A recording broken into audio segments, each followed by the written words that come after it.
Hey crafters, welcome to my family's backyard. They have loaned me this space for a fun summer project. We are going to dive in on some ice dyeing today. I love this project. I've done it before for the blog. I'm going to link down to that tutorial later, but it's just so much fun to take plain garments and colors that you love, combine them, and do a little tie-dye magic. For today's project, we're going kind of low-key. I'm going to be doing an ice dyeing process, which is one of my favorites. I've recently started to learn about this. There are some great tutorials out there. I'll link to some of my favorites. But it's a fun way to get a tie-dyed effect, but with a little bit less hands-on time, a little less mess, and I think actually a little more unpredictability in the results, which I kind of find intriguing. And you get almost like a watercolor effect that's a little bit different than the tie-dye. Tie-dye you can control, I think, a little bit more with the way you tie the garments and where you apply the dye and such, but this gets a little wild and crazy, so we'll see what the results are. I mean, the process is pretty straightforward. You take some natural fiber garments like cotton, a high cotton blend, high cotton content. Silk works well, natural fibers. I believe linen works as well. Haven't tried it. But you take your natural fiber, fabric, or garment, lay that out. Maybe you scrunch it, twist it, tie it if you want, but you lay it out and put ice on top of the garment. Sprinkle powdered dye on top of that, and as the ice melts, that powdered dye is going to liquefy and then kind of work its way onto the garment and through the garment, hopefully dyeing it in the process. So it's a beautiful day here in the backyard, and we're going to dive right in. Just a note, I have a lot of space here in the yard, but you can do this in a smaller space. I've also done this in the carport of my apartment. As you probably know from our first ice dye experience, you can customize this project to fit a lot of different space restrictions, which is one of my favorite elements. So let's take a look at the supplies we're going to use and kind of just dive in with the ice dyeing. Here we go. Let's look at our supplies. Okay, here are some of our supplies we're starting with. Of course, I got a couple t-shirts. I have a couple white bandanas from the craft store. And then some fabric in case I have a little extra dye. I might try dyeing onto that cotton fabric just for fun. And then, of course, we got a few of our other supplies over here. Buckets. Always love buckets, but let's take a look over here. Okay, so I've got my soda ash, and from what I've read, soda ash is useful for treating fabric before you apply dye to it. It helps the dye absorb into the fabric and last better. So I'm going to be dissolving that white package of soda ash in my fabulous bucket with some water. I'll be soaking my bandanas and t-shirts and fabric in that water and soda ash mixture before I dye them. Then, of course, I've got my lovely powdered RIT dye. I'm going to be using 3 colors today. You could come up with your own favorite combinations. I'm going to use the powder, of course, so that we can use it with some ice. And then today, just for kicks, I'm going to be using some roasting pans and their clear lids. Let's see if we can flip this one over. You might notice I've poked some holes in the lid. I'm going to lay the garment on top of that lid, ice on top of the garment, with the dye, of course, and hopefully as the ice melts, the water will drip through the holes I've poked into the lid and then get collected in the tray underneath. If you're not worried too much about the dye, you could do it on the lawn, but I'd like to collect that dye so I can dispose of that properly a little later. And I think this is going to work. I have a couple different trays, a couple different sizes. The only thing you're not seeing here, of course, is a bag of ice, a giant bag of ice, which is safely in the freezer until I need it. I think my next step is I'm going to get some water into the bucket, dissolve the soda ash, and get the garments in there, kind of soak them for a little bit. And then once those have been soaking for a few moments, I'll wring those out, get them arranged on the trays, and get out the ice and the dye. Let's get started. Okay, well, we're getting ready here, guys. We got the garment soaking in a bucket of water and the dissolved soda ash. Got our little packets of dye ready to go. We've got some trays set out for each garment. I'm going to go get my gloves and get the ice so we can get started. You're on. Okay, my mom is filming for us so that we can do this project. Hi, Mom. Hi. Thanks for being here. All right. So we've got a couple of our garments already set up on the trays. You can tell I'm scrunching up the fabric a little bit so that they fit on the trays, but also I kind of want a variation with the dye. So I'm gonna cover up our last t-shirt here. Get as much ice on there as we can. It's already starting to melt. I think this is a good day. All right, let's see here. Get it to stay as much as we can.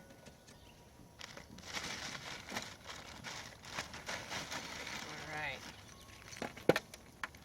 Okay, that's basically covered. All right, I think that'll be good. Try to get as much ice on there as I can. Okay, now the gloves were Mom's suggestion. Thank you, Mom. Don't need to dye my fingers today. I'm gonna start with the lightest color and then go darker, so I'm gonna go yellow, pink, then red, I think. I'm not entirely sure exactly what I wanna do with these. I think with maybe the orange shirt, I wanna do kind of a yellow to pink to red kind of gradient. On the bandanas, I might just go a little more like color splotching. We'll see. So I'm gonna do a little sprinkling here from my dye package. Just try to get coverage over the ice. I'm gonna start at the top of the shirt. I think I want the top yellow. Go down from there. There we go. Okay, I think that's enough on this one. Okay, I've accidentally gotten a little bit of yellow already on this shirt. I think it blew in the wind, so let's start with yellow up there. I also realized there was some leftover dye on the trays from the last time I did this, so we're gonna have some extra rogue colors thrown in, and we're just gonna roll with it. This is one of those few projects where I'm okay with things being unpredictable and a little crazy. It's summer, right? We gotta have fun with this. So I'm just gonna do like maybe yellow, yellow, and a little bit extra scattered in. This guy will be a little bit more sporadic. Okay, bandanas. Maybe I'll do one with stripes and one sporadic. We'll just experiment. I have no idea how these are gonna turn out. Oh yeah, of course we have a lawnmower going. It's summer. All right, so I think we're getting done with the yellow, so I gotta finish up with that. And this guy, I used some big chunks of ice, so I think I'm gonna do some just big splatters, basically, of dye. Because I have no idea how that's gonna melt. Yeah, I don't know. Could be cool. We could create a new trend, Mom. The ice dye trend. All right, let's see. Maybe this is enough. I don't know. Okay. So there's our yellow. We're going down to the next darker shade. I don't know. So here's our pink.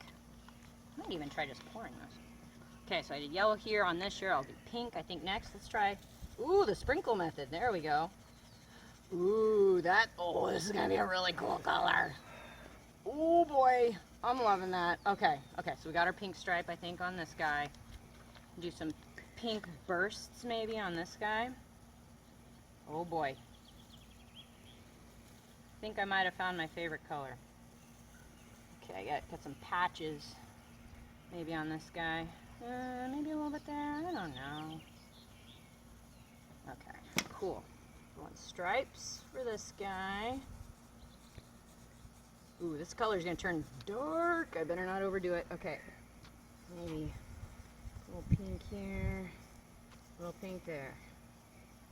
Okay, I can always go back and add a little bit more if I need it. Okay, on to Scarlet. We're on to the last ones. I'm very glad for these gloves right now. Thank you, Mom. Damn, I may have dyed my fingers a few times before.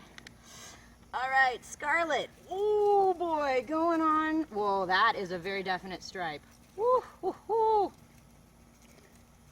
Oh my word. Wow. Okay, bottom band on this shirt also gotten Scarlet. I purchased this shirt on clearance thinking it was a darker color. Turns out it was a terrible shade on me. So hey, what else are we gonna do? We're gonna dye it, obviously. Alright, so getting some patches on this guy with the scarlet. I'm going to try to overlap the colors a little bit because I want them to fade into each other, you know, kind of watercolor effect, right? Okay, so I think I got most of that colored there. Okay, last one's on the last bandana. Trying to mix those shades a little bit. Ooh, that's a dark one. Okay.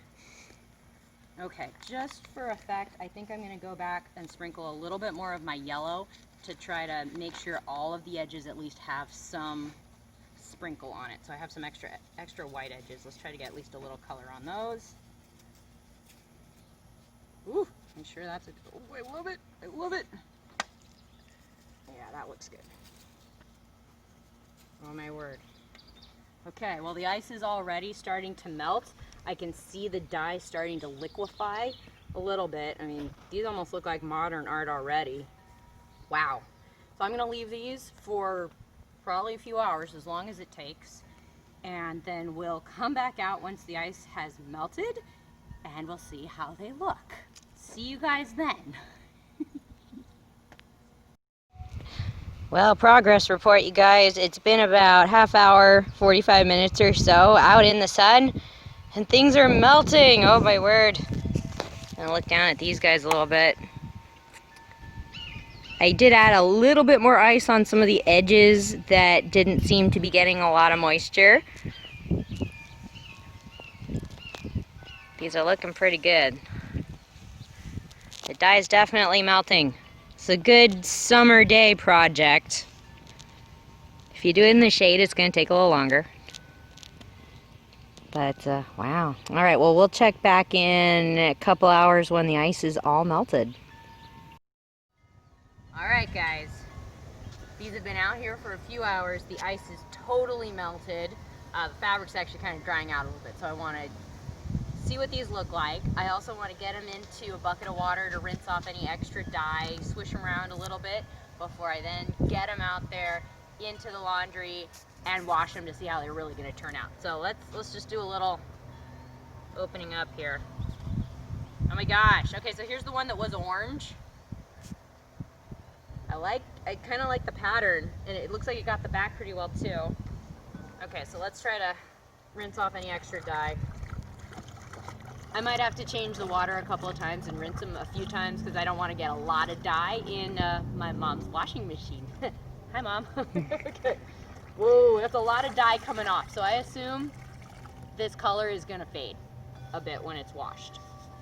But even if it fades, it's pretty bright. So looking good. Okay, so shirt number 1. Okay, white one. We're going for a little more abstract on this guy. Whoa! That's kind of, I like that some of the white actually came out. That's cool. I have a few rogue colors from the second use of the trays. That's fine. Alright. Alright, hey, while we're at it, let's get some of the bandanas. Color gradient on that one's fun. I really like using some of the colors that work nicely together, so if they get sprinkled on each other, it still looks fine. You don't have any muddy colors. Alright. Oh my gosh. There we go. And of course, when I wash these in the washing machine, I'll be washing them on cool. And then when I wash them in the future, I want to make sure I'm washing them with dark colors. These are probably going to keep giving off dye for the remainder of their lifespan. Sometimes I'll even put a garment inside a pillowcase, like an old one, close the top with a hair scrunchie, and then put that in the wash to just make sure that any dye that comes off of it later in the wash doesn't get on another garment. Of course, you want to wash these dark anyway. Oh, hey, that's cool! Ooh, okay, I'm liking how the white came out. Some of the little speckles and spots are, remainders from the powdered dye that didn't dissolve very well. That's kind of fun, actually. Like, this is a really unpredictable process, and sometimes that happens, but it looks cool. It's textural. It looks different than tie-dye. It's a unique thing. Okay, well, I'm gonna get these guys back in the bucket. I'll try to be washing out as much dye as I can, get them into the wash and dryer. The color will probably fade a little bit, but I'll try them on and show you the grand reveal a little later. Here we go.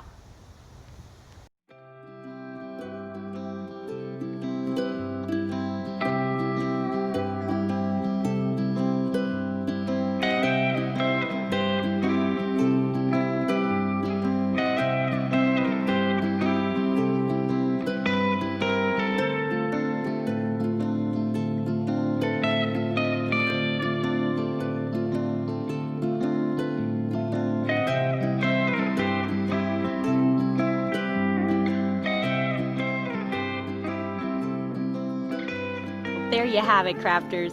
Hope you guys enjoyed this project as much as I did. I love it so much. I try to do some kind of tie-dyeing or ice dyeing just about every summer whenever I can, and just have fun with it. I gotta say, you know, the process is a little unpredictable, so it's always good to do a few garments at once, just so that you'll get at least one favorite, if not a whole bunch of favorites. And like I did, you know, feel free to take garments that don't look that great on you or they aren't quite the right color and transform them, see what you come up with.